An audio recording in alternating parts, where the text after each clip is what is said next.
Welcome back, guys. Vaporology back at you again today, filming this video for the third damn time.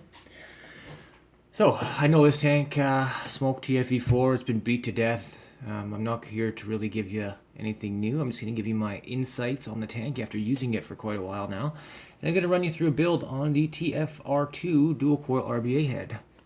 I want to apologize, guys. It's been a slow month for videos. Just got a lot of changes going on around here. Trying out a new camera today and working on a new filming space. So hopefully much more to come. So I'm working on getting a lot of videos out for you guys right away. And this is one I've been meaning to get to for a while. Sorry for the delay, guys. So everything on the table is kind of how it comes assembled for you. The smoke drip tip comes apart. Don't really know why. Don't know who would use it like this. I think it looks ridiculous, but anyway. You do have adjustable airflow on the bottom, which is nice if you want to cool down a vape a little bit. Top cap slides open on the hinge. Everybody knows about this guy, right? And you got that O-ring in there. Now, my only real concern about this tank, at first I loved it. After I had it for a while, I had this thing open up in my pocket twice. First time I dumped pretty much the whole thing of juice out. Like 4 mils of juice all over my cell phone, into my pocket, into my change, into my money, everything. So needless to say, I was quite pissed off with that. And I had the ring on the top. Now, I just feel Smok could have done a little better with this cap. Even with this on here, once it gets a little bit wet with juice and stuff like that, it just becomes slick and it doesn't hold it nearly as well. Like, this rubber is kind of what holds the whole thing closed. So I think they could have done a little better. Put a little nipple under here where it locks in, or maybe a magnet set up. Something like that. So keep that in mind, guys. They do give you 2 of these, white and black, for the top. So you kind of are supposed to put it on there when you're going out and about. I had mine on. Somehow it popped off. And yeah. Anyway, so here's the base. It doesn't come apart any more than that. You got 4 airflow holes. Quite a bit of airflow on this tank. Got your glass. It is 24.5 mils wide, this tank, so it's bigger than most. Keep that in mind. You're going to have a little overhang depending on which mod you use it on. And this is the coil that comes installed with it. Now this is the triple coil. It, what's it rated at again? 0.25 ohm?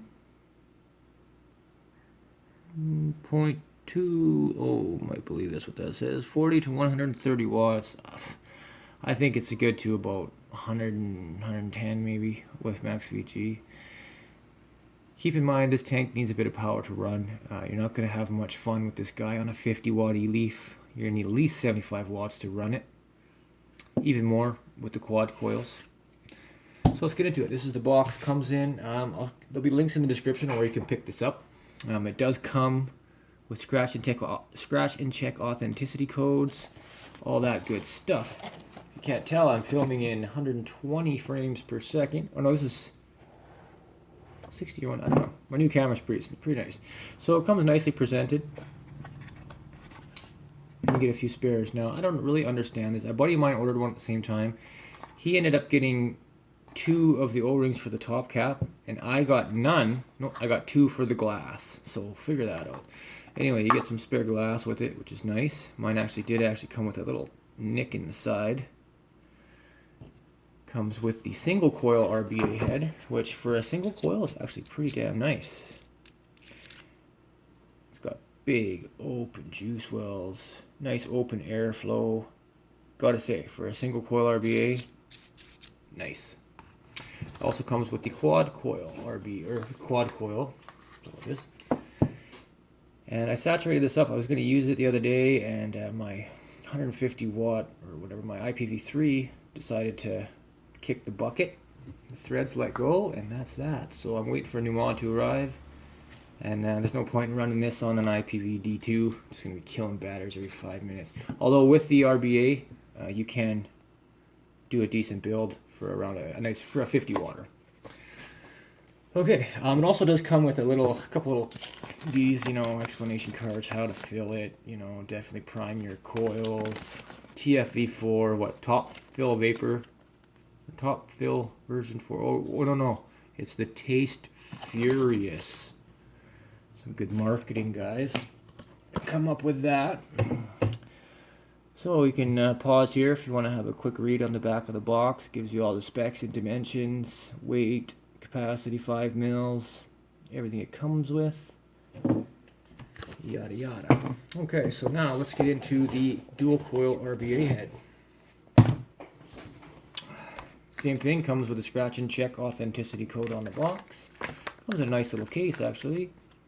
Gives you some cotton, pre-cut into strips actually, which is perfect size. I actually took the coils out, put them back in the bag, so it does come with, I don't know why they give you these ones, but those for the single coil option, and they also came with these ones installed in there. A couple spare screws and O-rings. And here's the meat and potatoes. Now I have a build in here, I'm just going to show you before I do a new build. This is a fairly good performing build. I do like this one. However, my build of choice would be a twisted 28. And you got lots of room. So as you can see, that's actually a lot of room. Compared to like a Zephyrus or a Goblin or any of those offerings from UD, like I find you have more room to work. Nice big giant juice wells. It's a little bit weird to build on because of the way the poster's set up, but once you build on it for the first time and get the hang of it, it's actually not bad. So I'm going to quickly take this apart and show you where we're going to go. Okay, so this just goes to show you what it looks like. The airflow holes are kind of oval shaped, and there's quite a bit of airflow in this guy, I gotta say. Quite impressed with it. The wicking's a bit weird. You can see it's got a double kind of, you need to make sure you get cotton down there to about there, or else it will leak. But I haven't had any dry hits on it. It does wick very well. It's just a little weird to build with those screws being the way they are. So I run one coil, goes to the inside of those screws, right? You put it on the inside, you know, kind of like that.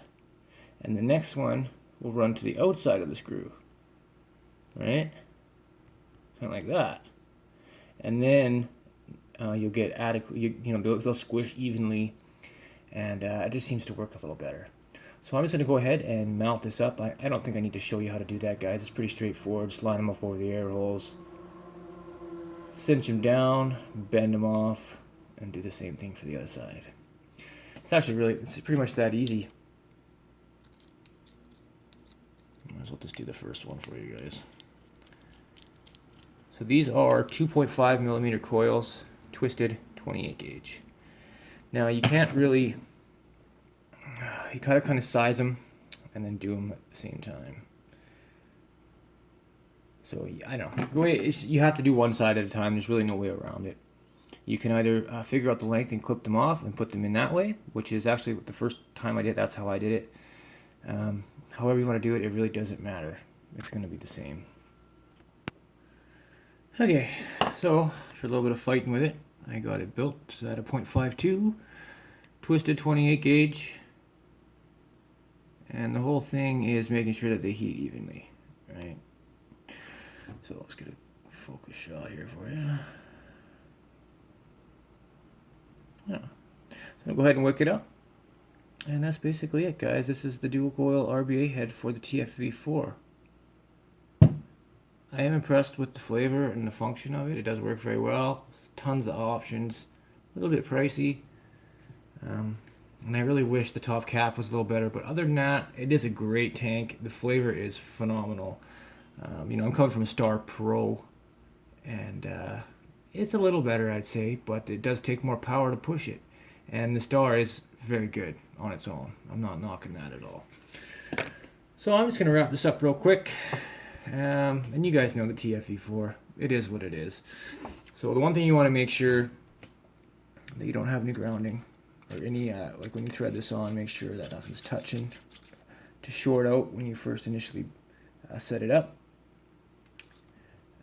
All your hard work will go to waste. You pop wire and you have to start all over. Okay, so I just went ahead and quickly wick this up just to show you guys. So you can see the way that they've done this juice channel. There's this little lip in here. You really need to make sure that the wicking material plugs that up.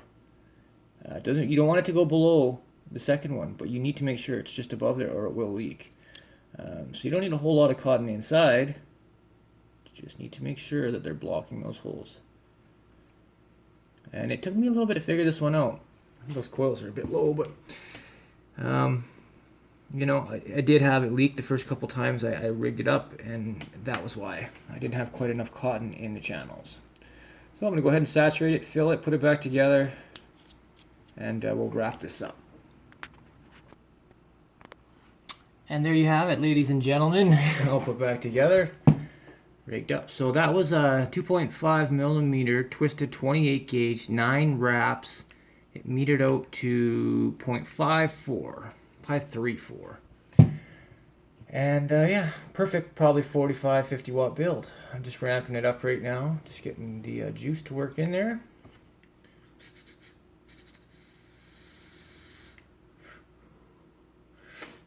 But it's working good. I don't want to power it up too fast, get a dry puff. But the TF-R2 RBA, definitely worth it. If you're buying this tank, I think it's silly not to get it with.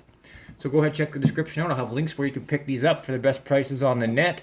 Lots more to come. I'm going to be doing the Mutation V4 XS next. Stay tuned, my friend. Make it cloudy. Keep calm. Vape on.